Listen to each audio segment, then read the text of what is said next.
Jim Rome takes on sports. Part of what makes this show is the show within the show. The biggest topic on the show always seems to be the show itself. This is a way to give you clones a way to interact with one another. Yes, we will be going through the chat. Yes, it'll be a part of the program. The only thing that could ruin the show are the old school clones spitting up the same bull crap that they always have. The jungle is out taking names and ready to dominate. Let's get it. The Jim Rome Show podcast. Follow and listen on your favorite platform. We begin hour number 2 on this Monday. 1 week from today, Tampa, Florida will be the main site around college football as SEC Football Media Days will be underway down in Tampa. We'll have boots on the ground there in Tampa, Florida. We will have every press conference, every coach's comments.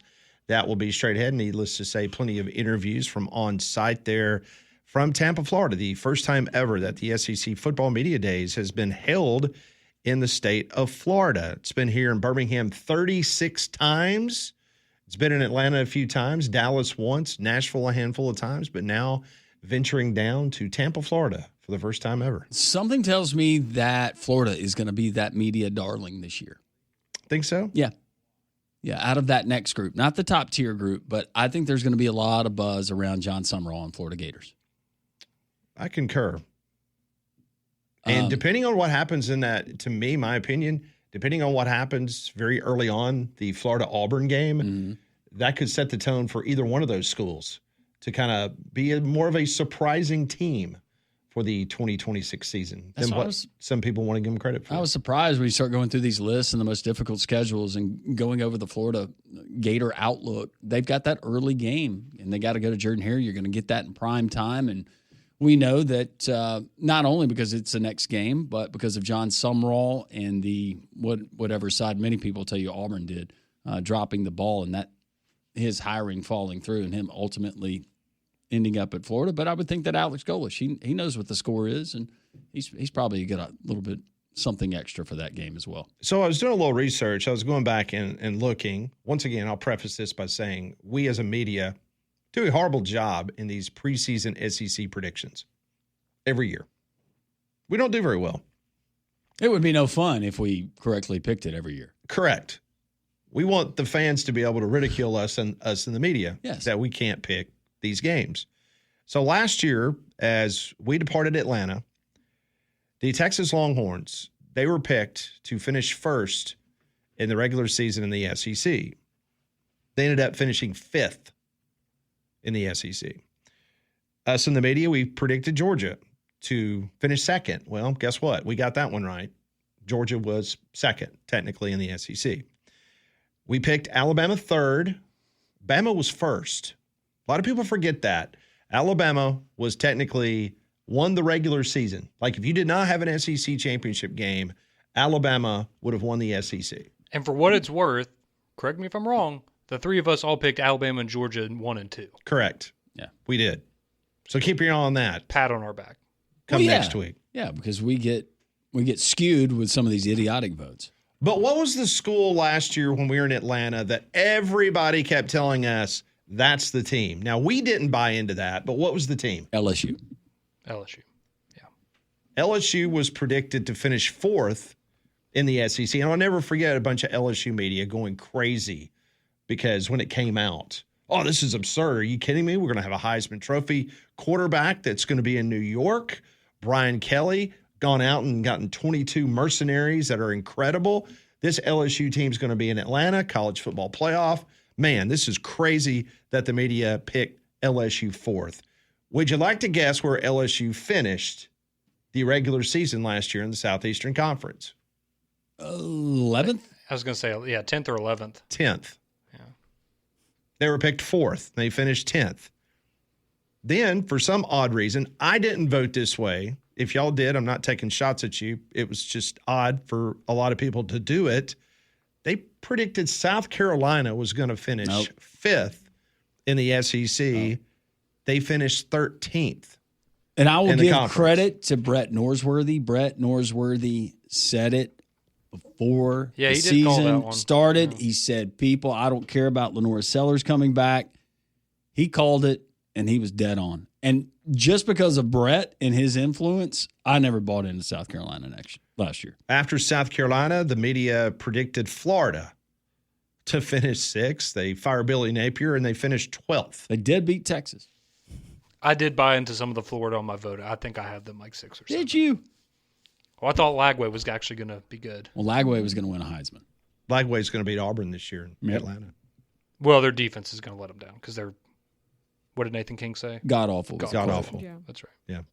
Ole Miss was predicted 7th. They finished 3rd.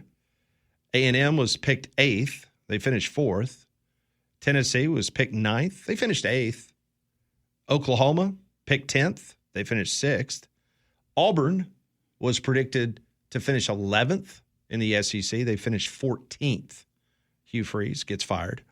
Mizzou picked 12th. They finished 9th. Vandy picked 13 in the SEC media poll last year. They finished 7th. Arkansas picked 14th. They finished dead last, 16. Kentucky picked 15. They finished 11th. And number 16, Mississippi State, they actually finished 15th place in the conference. So towards the back end, it seemed like Is Vanderbilt closer to 13 or 7 this year when it's all said and done?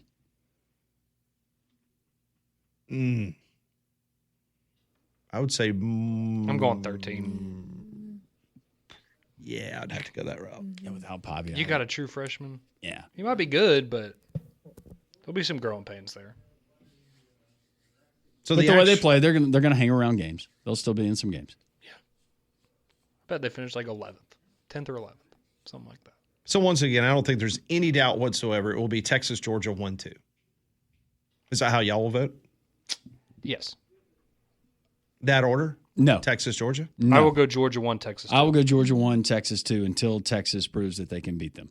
Who's your 3 right now? 3? Mm-hmm. I think I'm going to go probably just because of quarterback. I think I'll go Ole Miss, but I'm tempted to go Texas A&M. Yeah, go Ole Miss. Yeah, I'm Ole Miss all day. Mm-hmm. Then probably Texas A&M 4. Ole Miss might even crack the top 2. They could. Some folks say, give me Trinidad over Stockton. Yeah. No, give me Trinidad over Stockton. Give me sure. a lot of the rest of Give the me Trinidad roster. Chambliss for that Georgia offense.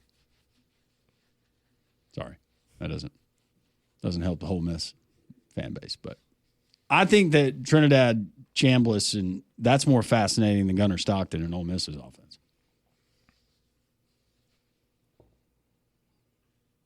But everybody's on their respective rosters, so nobody's going to transfer now. It would be interesting, though, because I think 3, 4, 5, 6, and 7, there'll be a lot of variety because you'll have Ole Miss, A&M, Oklahoma, Alabama, and LSU probably in some order there. That'll be interesting to see how that plays out. So last week we talked about the ESPN FPI came out. It's the Football Power Index. It was released last week, and now we're getting further projections via the FPI. The projections include which college football teams are most likely to go undefeated.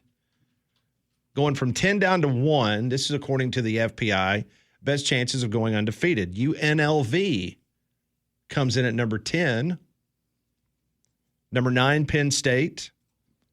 8, Texas. 7, Oregon. 6, Miami. Ohio State, 5th best odds of going undefeated. Indiana, 4th best. Georgia, 3rd best. Easiest schedule in the conference. Followed by Texas Tech and then Notre Dame. And everyone in America realizes that Notre Dame has got the easiest possible schedule. UNLV's not going undefeated. No, their quarterback. Who's beating them? There's a good chance that their San Jose State's going to get them on the road. They've got to go to Albuquerque, Pat, and take on New Mexico November the 14th. Is that New Mexico or New Mexico State? It's New Mexico. It's in Albuquerque. Which one's better this year? Which one's going to be good? They're the Lobos. And that's a 6:30 game. That's a primetime game in Albuquerque. Diego Pavia peed? Yes. Okay. Yes. The urine stain practice field. Yes. They're in Albuquerque. Yes. Trying to find some other trip-up games. Oh, you get North Dakota State. You think they're just North Dakota State? Are they playing in the Fargo Dome? No, they're not playing in the Fargo Dome. No. They get them at home. Can you just imagine what a turnaround that could be for Jackson Arnold to go undefeated at UNLV? You get Tosh Lupoy I can't believe that would October happen. the 3rd. You got to go to Hawaii September 5th. Got a jet lag you're facing there? But by that's telling you UNLV should be the group of 6 team in the playoff. They do have Jackson Arnold. I know. I can't buy into that. As good as Dan Mullen is with quarterbacks. Which hurt them in my preseason Yes. prognostication. Yes. I would love to be wrong for his sake, but.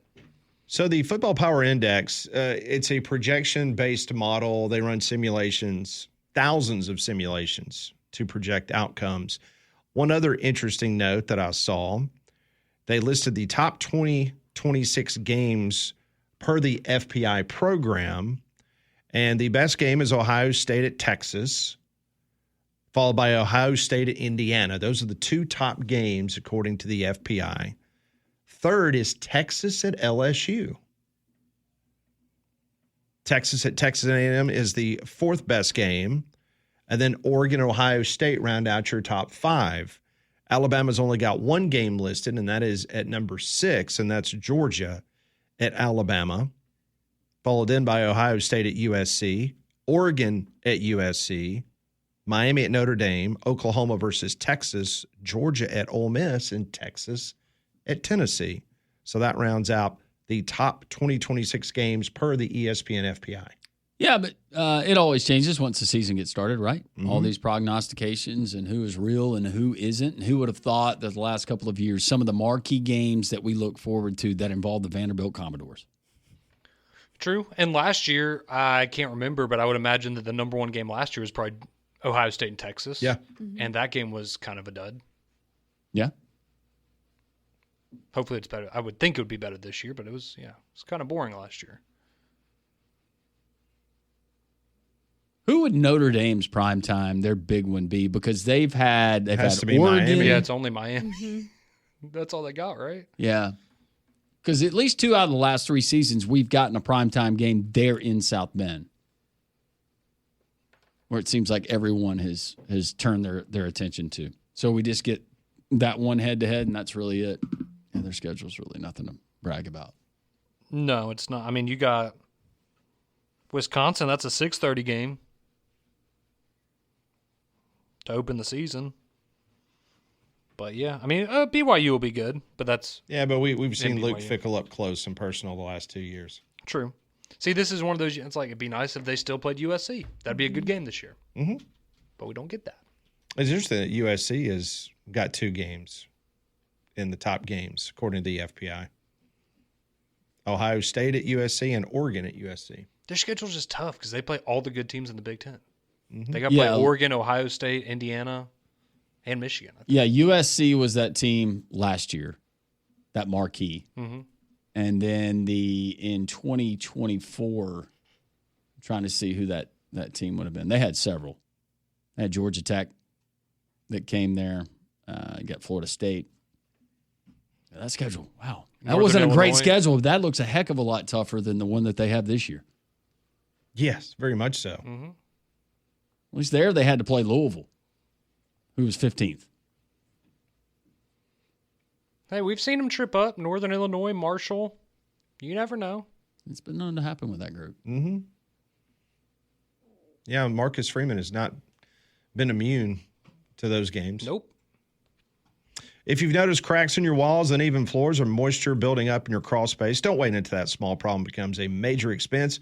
You need to contact the foundation and moisture protection experts at Deep South Construction Pros. Deep South is a family-owned company with Alabama roots specializing in foundation repair, waterproofing, crawl space encapsulation, and moisture control. Whether it's wood rot, mold, settling foundations, or water intrusion, their experienced crews fix the problem at the source, protect your home for the long haul. What sets them apart? Honest answers, fair pricing, and Southern hospitality on every job. They treat your home like it's their own because around here, reputation still matters. For foundation repair and moisture problems you can trust or protections you can trust, visit DeepSouthConstructionPros.com.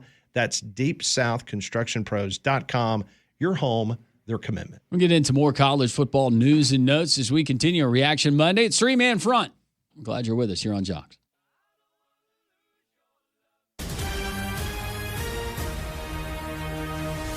That sound means there's breaking news here on the show. For more, I send it to the three-man front breaking news desk where Patrick Smith is sitting by. He could be standing in a matter of moments. Hello, Pat. Well, like a Cheshire cat in the other room, grinning from ear to ear, that was some good news. I'm going to toss it over to our compatriot, that being Conrad Van Order, because we have got some breaking news coming from the recruiting front, Conrad. Three-man weave. Let's go.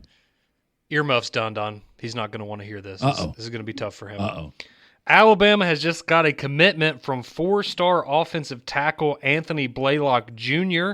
out of the 2028 class. He's 6'6", 315 pounds, and he committed to Alabama over Ohio State and Texas Tech just moments ago. So Alabama, who already had the number one class in 2028, according to 247 Sports, adds another premium commitment. Blaylock is ranked as the number 8 interior offensive lineman. He's the number 125th overall player, the number 4 prospect in the state of Ohio. So to go to the state of Ohio and to get somebody with this pedigree, that's pretty big for him to not only Ohio State and Texas Tech, but I'm looking at his offers, Penn State, Georgia. Didn't want him. Very interesting. I think it's a good idea we move he and his family down here to a local high school, probably for the next season. I think so. You kind of hide him? You want to hide him somewhere? Yeah, you're not going to be able to hide 6'6", 315, but you could at least get him down here if you feel a little bit safer. So you get Kingston pre-year. On Friday. On Friday, the 4-star. Then you've got the 3-star cornerback Braylon Gibbs from Knoxville. You got a 3-star quarterback Charles Scott Jr. from Richmond, Virginia. You got Dustin Henry from Baltimore, Maryland. He's a linebacker. And then another linebacker, Raquan Butler from Notasulga down at Lochapoka High School. So, yeah, the 2028. So they might be taking 2027 off, Conrad. Put me in a time machine, Pat. Just kind of fast forward to 2028? Yep. Let's just move that clock ahead. In all seriousness, though, it is good to see that they are being proactive, but as we say with the 2027 class, it applies tenfold to the 2028 class, that there's a lot of time for somebody to swoop in and make a better offer or for them to change their mind. So it's nice right now, but these are kids that are still technically sophomores in high school because they have not started their junior year yet. So a lot of time for those kids to officially sign on a dotted line somewhere. Yeah, that is the key for any of these kids, is to try to get to signing day without them being pilfered. I feel good about all these guys, though. They're locked in. Okay. All right. They love it in Tuscaloosa. They grew up Alabama fans. Especially the one in Youngstown, Ohio. Yes, that's right. I'm sure that's the case. It's going to be a big week, though. You got Monchin Sales on Friday. He's making his commitment. So get a nice little exclamation mark on the 2027 class and keep plugging away at these 2028. Is it Indiana for Monchin Sales? Yeah, Indiana and Alabama, but it looks like it's leaning maybe towards I would love to see Signetti. that final offer sheet and what it's going to be stupid. he's making to go where he's going. It's going to be a lot of money. Think 4, 5? I would think that he's probably – I would think it's maybe a 2-year deal. Maybe a little over $1 million per year? Shoot. 1.5 per year? He's a 5-star. Well, I'm just thinking of, you have that kid that's the running back that everyone thinks is going to go to Tennessee. His name's escaping me right now. No, the Gibson. Yeah. The guy from Canada. But yes. But the belief is that he will be the first $1 million running back high school recruit. So I'm like, yeah, maybe 1.5 for Monchin Sales. The running back, the 5-star you're talking about, it's down to Ole Miss, Tennessee, and there's one big – is it a Big Ten, Ohio it's a State? Big Ten school. I can't remember who it is. But, yeah, I think Tennessee is the favorite right now. Well, he looks like a beast. Yeah, for that money, you better be. Yeah, I would think $4 million for a guy like Sales. Over 2 years? Yeah. Maybe so. I feel pretty good if that is the offer from Indiana, that Alabama will not match that. And they will just show him that slideshow again of him growing up in Alabama. Say, remember the good old days? Hope that works. Are you guys following this Bryce Harper controversy? Not aware of it? Ahead of tonight? His big night? His situation with Cameo and FanDuel. Oh, yes. Yeah, No. Yeah. Enlighten me. I saw that over the weekend. Yeah, so basically... He's corrupt, Landrum. That's all you need to know. Bryce? No. So Bryce recorded a video off of Cameo, and FanDuel sent to a VIP bettor who had lost $1.5 million on the sports book. The Philly Star says he did not know the video was purchased on Cameo by a FanDuel employee, and then the FanDuel employee used it to send it to a VIP member of FanDuel. It's he just released a statement, Bryce Harper did. He says, in response to a recent article in the Philadelphia Inquirer, I wanted to provide the following facts. I joined Cameo to engage with fans through paid personalized videos. What happened here went beyond anything I knew about or approved. In November of 2024, someone identifying themselves only as Brittany submitted an order through Cameo for a personal holiday video for Terry. Cameo had a separate category for business video requests, and at the time, I did not know this video would be used for commercial purposes. The request included a short script. I read it in good faith. FanDuel then put it on its own logo on the video and used it for a gambling promotion. I did not know FanDuel would do this. I did not consent to it, and FanDuel had no right to do it. Had I known FanDuel's true intent, I would not have made the video. The same is true that if I had known anything about Terry or his situation or about any alleged partnership between Cameo and FanDuel. Contrary to the Inquirer's suggestion, I did not know the Cameo video would be used for a FanDuel VIP promotion, and I have no affiliation with FanDuel whatsoever. Counsel has directed me not to comment any further at this time.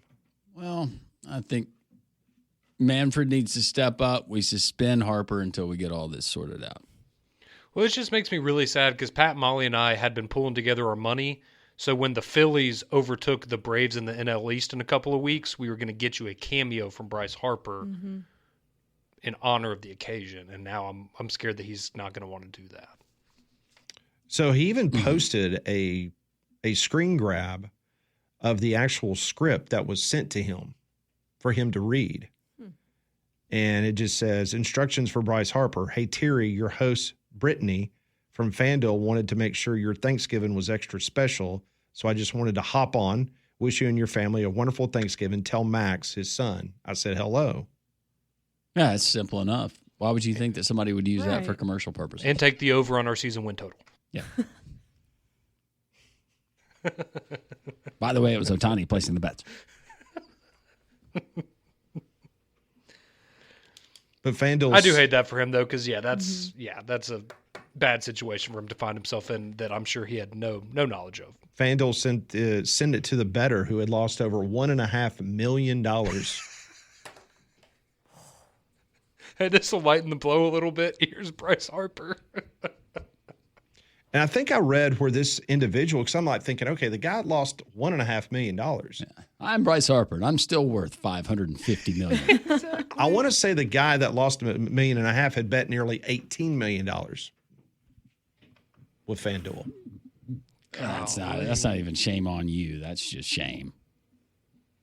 Guess you got the money to lose, but still. Ooh. Well, Bryce Harper said it was going to be okay. This is Terry that's betting this money? Or Brittany, I don't know. I don't know who it was. That's a lot of cheddar. Yeah, it is. Yeah, if you got somebody that's betting $18 million, I'm probably not worried about it. Too much for Bryce Harper. That's wild.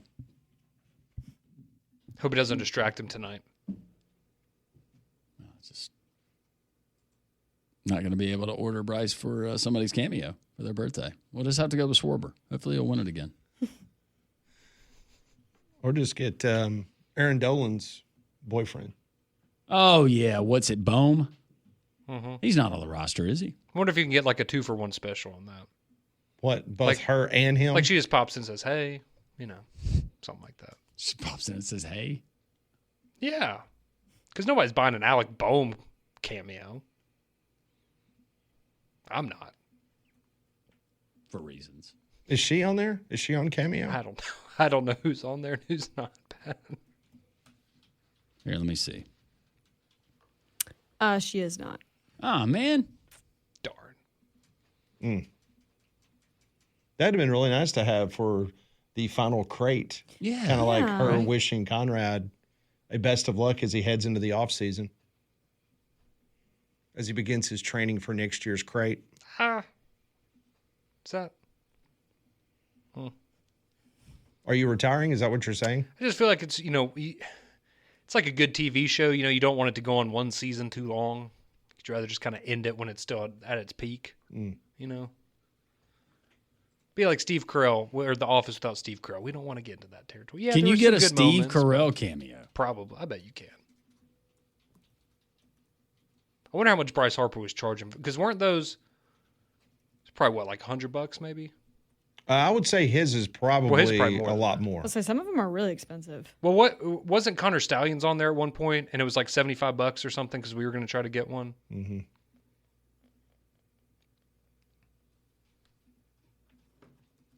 Just some of the names that are on here are funny. Like what? Who? Just some of the names. Mm-hmm. Have you ever ordered Cameo for anybody? I have not. We got one for one of my buddies on his bachelor trip, the actor that plays Shooter McGavin. That's cool. Mm-hmm. Landrum, you got one, didn't you? I got one from somebody. It was my buddy Nick sent me Matthew Kaminsky, the Braves organist. That's really cool. Okay, I found it. Guess how much a cameo from Bryce Harper is? $350. 500. 700. $900. But you can pay extra for a 24-hour delivery. So it'll be a priority. That's what they will get you is the delivery fee. Because you think it'll be quick, and then it's like, oh, if you pay this much, you'll get it. I thought you were going to say 24 hours of Bryce Harper. Hey, good morning, buddy. I'm still here on the line. Still here. Hope you have a wonderful day. Whew, yeah, that's a lot of money. Eat a balanced breakfast. Something tells me he might not be doing cameos moving forward. Yeah, Probably I don't think not. so. This is probably the burned once. Nah, I'm done with it. But if you're FanDuel, you're like, man, we got $1.5 million off this person. What's $900? Like, sure, let's do it. It's nothing. If you need a roof you can count on, then call Abide Roofing today, 205-577-7338. Whether your roof has been damaged by a recent storm, showing signs of age, or you simply want the peace of mind that comes with a quality roof that's over your head, the team at Abide, Travis Lloyd and his outstanding local roofing team, they're here to help you today. Abide specializes in roof repairs, full roof replacements, inspections, insurance claim assistance. Travis Lloyd and his experienced professionals use quality materials, provide honest recommendations, and stand behind every job they complete. I trusted Abide Roofing when I needed a brand new roof. You should too. Quality workmanship with roofs that are built to last. They're helping Conrad right now as a tree had fallen on his roof. Get started today with that free estimate, free look-see up on top of your roof, 205-577-7338.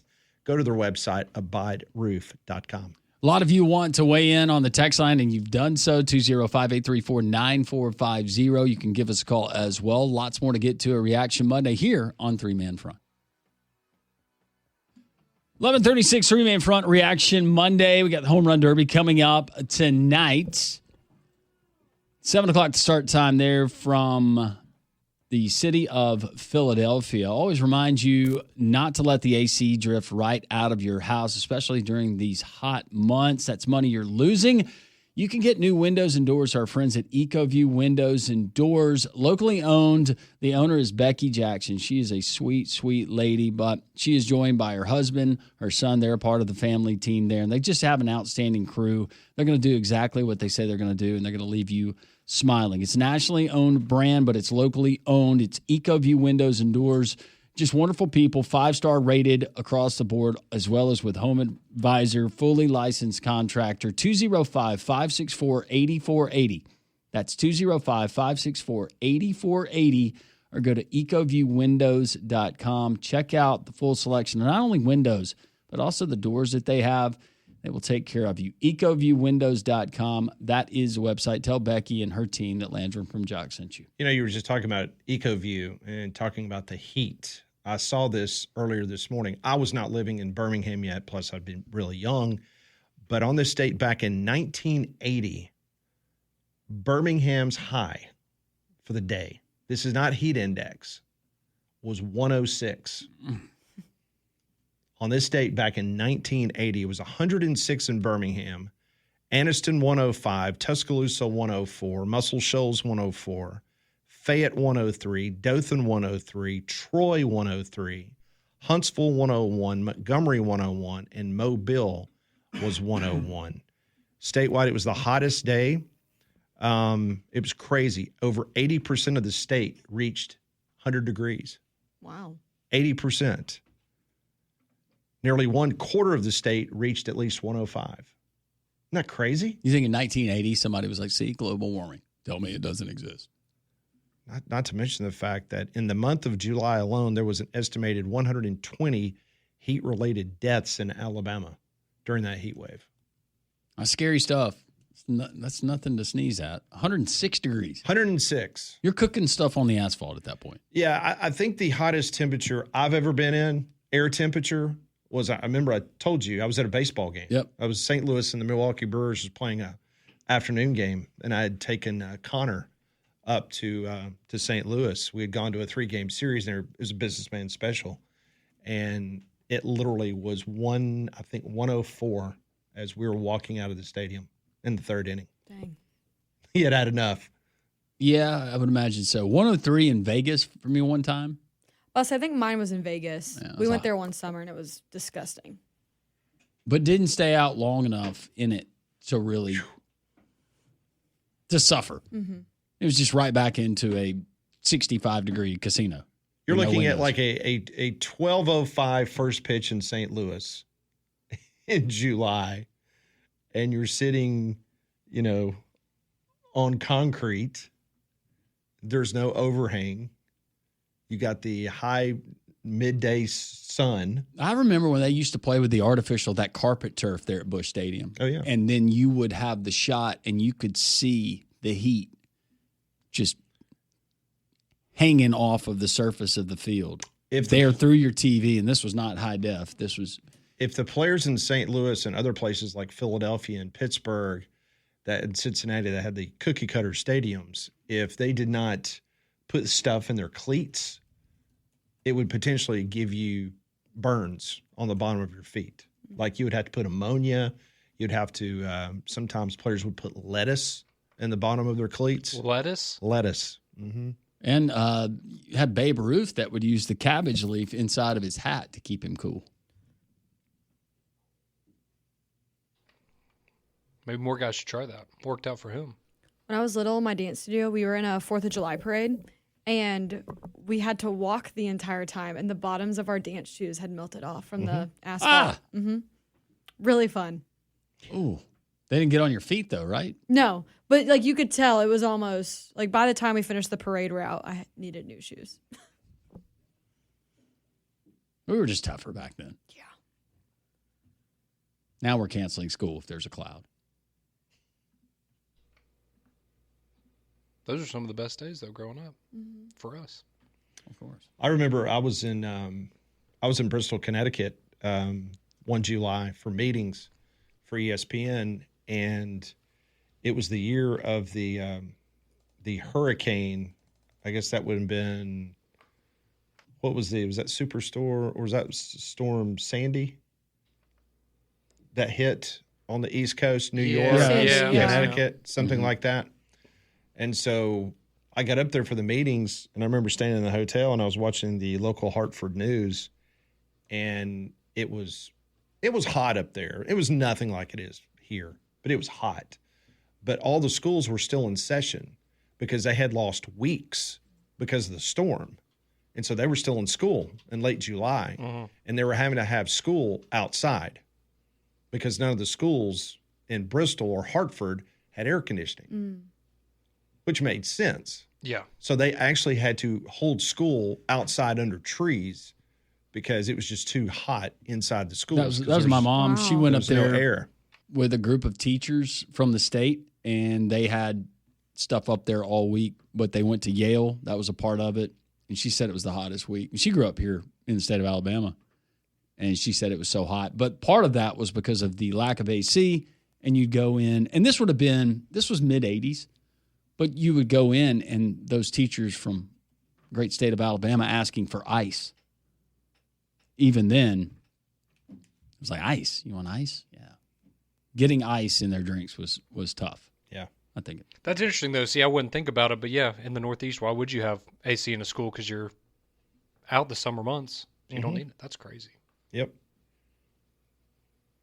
I was like, it's hot up here, but I'm like, it's not that hot. It's like, ooh. It's different down here. Yeah. Big time. 205-839. Because I'm looking right now. We're scheduled to go up there, me and my wife, just to do some vacationing, and it's going to be low 80s. The week that we're God, that would be great right now, wouldn't it? Yeah. Low 80s. That'd be fantastic. We'll take it. We'll have mid 80s here this week. A lot of clouds. Rain will help, I was about to say.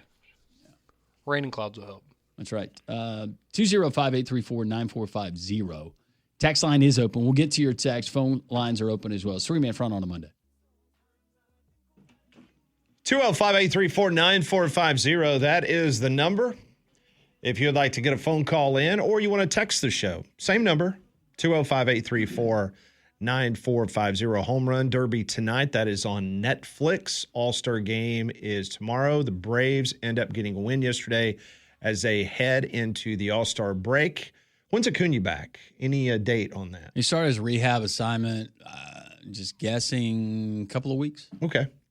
Braves start back on Friday. Yeah. They host the Texas Rangers, who's been playing much better baseball as of late. Yeah, we get the Rangers, we get the Orioles, we're going to get some Mets, Nationals. How about the Yankees taking care of the Nationals this weekend you're welcome. for y'all? Well, thank you. I'm glad you guys are back to playing baseball. And not striking out. We needed that one bad. And not striking out. We needed that one really bad. Yes, but we needed you to take care of it. Now somebody can take care of the Marlins and the Phillies. I think we're good on the Mets. Lindor is determined that he is going to get himself back to being right. Mm. They're so bad. Wouldn't hold your breath on that one, but no. 205-834-9450 is Pat mentioned. Best way to interact with us. Robert is in Greenville. He wants to talk Braves. Hey, Robert, how's you? Hey, good morning. How y'all doing? Boy, I wish this was SEC Media Day this week instead of next week, but can't do nothing about it. No. Listen, about the Braves. Going into the season, I had the Braves picked third in the NL East. I did not have the Braves in the playoffs. It's just been the first 2 months plus first week of June was really an incredible run, and then all the injuries started happening. I understand Ronald Acuna Jr. Listening to Buster Olney this morning said that he will be available a week from Tuesday against San Diego. That's what he is reporting. And that makes a lot of sense because, minor league, shuts down during the break. He needs a few rehab starts. But my question is, where do you think the fans in this state are on the Braves right now? I mean, I mean, everybody was making World Series reservations by June 7th, and now everybody is kind of – some people are not feeling good about the Braves right now. Is everybody waiting to see what the front office is going to do at the trade deadline? Buster Olney said he feels like it's a seller's deadline, a seller's market because of how bunched up the standings are. Where do you think we are on as far as the Braves are concerned? I want a real answer. I think where I am as a Braves fan, and I think a lot of so you and I probably watch it a lot more than a lot of folks. Let's just start there, Robert. But if you're asking what I think, a lot of Braves fans, they know that they're in first. They've had some injuries, but a lot of them maybe start paying attention the next month. I don't know if anybody's really waiting on the deadline. I think it's getting guys healthy that you mentioned and just playing how you're capable of playing. That's where it is for me. That's where it is, I think, a lot of Braves fans, if they're paying attention right now, because it is the All-Star break. I think they got to make some moves. I don't think this team can win the National League East as it is right now. I've been saying that for the last few weeks. They need a couple starting pitchers. They need an outfield bat, probably a left fielder with a good bat. I think they need about three people. They need three major pieces in, and yet all Alex Andropoulos wants to talk about is, well, we got to wait and see. He said this in an interview when they played the Giants in San Francisco. We got to wait a few more weeks and see what's going to happen and see what we need. I already know what the Braves need. And a lot of what's happened, Landon, is Alex Andropoulos' fault, because they did absolutely nothing or they made minor moves during the off season. He and this front office is part of the reason why this Braves lead has slipped from 10.5 games all the way to 2. And let me tell you something. I'm not a fan of Philadelphia Phillies, and a lot of Braves fans aren't. I mean, the attitude that Zach Wheeler taken toward the All-Star game and this love affair that reporters like Lauren Ciotti have toward Bryce Harper, I mean, I'm sorry, but the Phillies are not good for baseball. I like the Braves because these guys play the game the right way. They do things the right way. I'm sorry, but I'm hoping and praying the Braves will make some moves. And they better take advantage of it, because we may not be guaranteed a season next year because of collective bargaining agreement. Well, okay, I was curious. Did he say that they needed pitching? What did he say the biggest thing that he believes the Braves need? I didn't hear pitching, but getting some solid starting pitching, if you were able to add a piece or two, that would be nice. Over the last 30 days, it's been the offense that's been struggling. The last 30 days, the Braves have the worst batting average in baseball. They're 27th out of the 30 teams in runs scored. That tells you that if there's a bat available, you go get a bat. I don't think the pitching is the problem. Well, but hang on. If we're playing this out, you would like to add another season starter if you're able to go and get him. But no, the problem the last month has been just awful as far as runners in scoring position, no runners on. The Braves have not been able to hit their way out of a wet paper sack. Yeah, yes, that has been the biggest issue. You hit 220 for the last 30 days. But pitching, yes, you do have, if Lopez, if he can assume that role, you got Sale there. You hope he stays healthy. But Strider, who knows? Grant Holmes, can he give you 5 to 6, maybe? But you need to add at least one more starter at the All-Star break. Unless they know something about Spencer Schwellenbach that none of us know, including Spencer.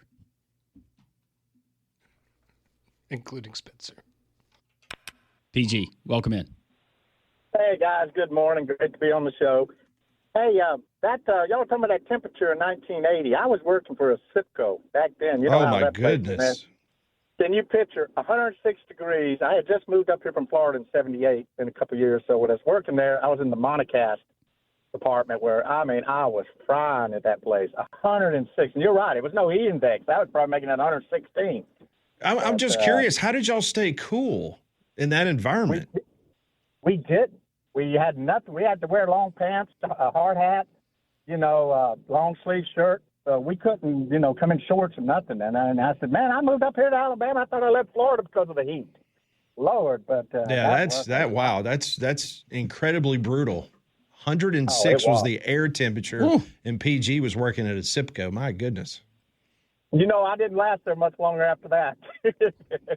I ended up getting on Alabama Power, which I ended up working outside anyway. So, and I still had to wear long jeans and hard hats. But at least you could get back in the truck cab, right? Every few minutes and get some air conditioning.